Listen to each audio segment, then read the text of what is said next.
Let me tell you about 5 simple drinks that you can add to your daily routine today and start reversing your fatty liver fast. But these drinks don't just help you with fatty liver. They have scientific evidence behind them to also help you with insulin resistance and high blood pressure, and they also help with inflammation. So they can help reverse other conditions that often run together with fatty liver disease. And the first drink you have to consider is green tea. Now, green tea is a powerhouse of a drink, and it has so many benefits. Benefits ranging from boosting your brain function, and it helps support your immune system.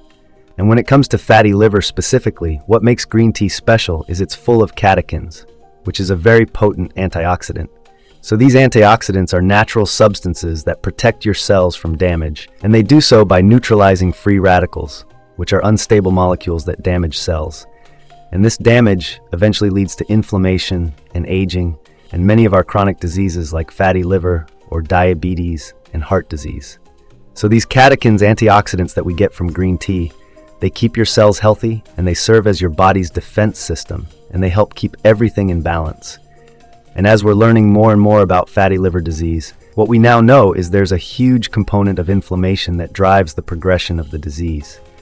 So reducing that free radical damage and inflammation is one of the mechanisms by which green tea can help reverse fatty liver. But there's another mechanism. Green tea has also been found to block certain digestive enzymes like pancreatic lipase, which is an enzyme that is responsible for digestion and absorption of fats. So by blocking that lipase enzyme, green tea essentially lowers the absorption of fat from your meals, which can lead to weight loss. And that's why it makes sense why in so many cultures around the world it's encouraged to encourage tea, especially green tea after heavy meals, because that helps you absorb less calories from fat. And in fact, we now have evidence to support the thousands of years of tradition. So there's a meta-analysis of 26 randomized controlled trials that found that green tea use shows significant decline in body weight. And green tea administration also reduced waist circumference in trials that had subjects consume at least 800 milligrams of green tea per day. And that's important because waist circumference is a major marker of insulin resistance and fatty liver.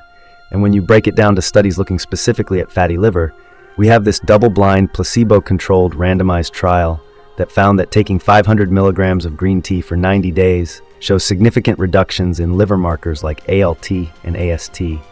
And there's another meta-analysis of 15 studies that look specifically at liver health that showed that tea drinkers had a significant reduction in the risk of not just liver steatosis, which is fat buildup in the liver, but also showed a risk reduction in other liver diseases like cirrhosis and liver cancer, called hepatocellular carcinoma. Now, this meta-analysis was not based on randomized controlled trials, but mostly on observational studies, which are basically studies that follow a group of people over time to see if certain behaviors or dietary habits were associated with certain outcomes, like do people that drink green tea regularly have a lower risk of fatty liver disease, which there was definitely a trend in those studies to support that. But just as a side note, we do have to be careful with these observational studies, since we have to account for a certain bias in the studies called the healthier user bias, meaning that we don't know for sure if it was the green tea specifically that helped with liver disease, because people that drink green tea regularly could also be doing other things that promote good health, like optimizing their nutrition or exercising regularly. So I'm not saying we need to discount those studies, but we do have to keep that in mind. And by the way, if you drink green tea regularly, let me know in the comments which tea specifically that you drink and what's your favorite brand, because there's a lot to choose from and different varieties have their own subtle health benefits. Okay, so with green tea, the best time to drink it is after meals, especially after heavy meals. But the next drink you need to know about is something you drink before meals, especially before you consume processed carbohydrates or foods high in sugar, and that drink is apple cider vinegar. Now, vinegar contains acidic acid, and acidic acid can help by shutting down some of your digestive enzymes, like alpha amylase, which then results in less sugar and less starches breaking down into glucose in your bloodstream. But that's not all. This acidic acid also encourages our muscles to be more efficient in clearing excess sugars in our blood. And what that does is we end up with a blunted glucose spike and less insulin release. And it's incredibly important to try to blunt those glucose spikes as much as we can, because these spikes is what keeps us on the sugar roller coaster, and it's what makes us crave more sugar or come down hard after heavy meals. And there's so many other benefits. apple cider vinegar is full of antioxidants and probiotics, which will also help with the inflammatory aspects of fatty liver disease. And we have some decent evidence to support this, like the systematic review and meta-analysis of 9 studies that show that apple cider vinegar consumption significantly reduced plasma glucose, reduced hemoglobin A1C, and serum triglycerides in patients with type 2 diabetes. And improving your glucose control and insulin resistance is one of the most important things you can do to reverse your fatty liver. Now, the best way to consume this is to mix 1 tablespoon of apple cider vinegar and at least 8 or 10 ounces of water. And what I recommend to my patients is to drink it about 15 minutes before their meals. Now, it's very important to dilute it correctly, and it's important to drink it with a straw because otherwise it can damage the enamel of your teeth. Also, I would not drink more than 1 of those per day, and I would be careful if you're taking any diabetes medications, as drinking vinegar like that can lower blood sugars and it can cause low potassium levels. Okay, the next drink you have to know about has been used for its medicinal properties for over 3,000 years, and it's ginger. And more specifically, ginger tea. Now, ginger has over 400 bioactive compounds that includes amino acids, and it has raw fiber, and it has phytosterols. And ginger has at least 40 antioxidant compounds, as well as multiple vitamins like nicotinic acid and vitamin A. Now, these active compounds in ginger enhance the antioxidant defense systems, and they reduce inflammation that can lead to advanced stages of fatty liver, like fibrosis or even cirrhosis. And there's a randomized, placebo-controlled trial that found that ginger supplementation for 12 weeks shows significant reduction in liver markers, as well as improvement in insulin resistance and improvement in hepatic steatosis, or the degree of excess fat in the liver.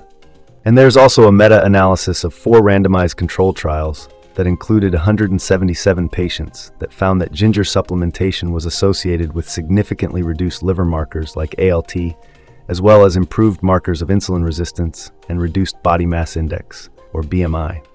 So if you want to add ginger tea to your regimen, you can either buy already prepared bags of ginger tea, which I guess technically it's not a tea because it's not made of tea leaves, but the easiest way and the best way to prepare it is to take a few slices of fresh ginger and pour boiling water over it, and you just let it sit for 10 minutes before drinking it. Some people like to add honey to it or lemon juice for taste, so there's tons of ways to prepare it. And by the way, ginger doesn't just help you with your fatty liver or diabetes, it can also help you with your blood pressure, and it's a natural remedy for nausea. Some people use it to boost their immune system, so there's lots of therapeutic properties in just 1 drink. Now, for many of the coffee drinkers out there, you'd be happy to know that coffee has actually been shown to reduce the risk of fatty liver disease. So there's no consensus on how coffee mechanistically helps with fatty liver, but coffee is rich in antioxidants, and it's also rich in polyphenols, which can help with inflammation, and it can help with damage from free radicals. And when it comes to evidence, there's a meta-analysis of 11 epidemiological studies that showed that regular coffee consumption is significantly associated with a reduced risk of fatty liver disease, and it's also significantly associated with a decreased risk of liver fibrosis in people that already have fatty liver. And last but definitely not least, we need to talk about hibiscus tea. And hibiscus tea is another drink that is just packed with antioxidants like flavonoids and polyphenols and anthocyanins. And given how much inflammation and oxidative damage plays a role in many of our chronic conditions, it makes sense that hibiscus tea doesn't just help us with fatty liver, but it also helps us with high blood pressure and diabetes and cholesterol. And we have a few small studies to support that.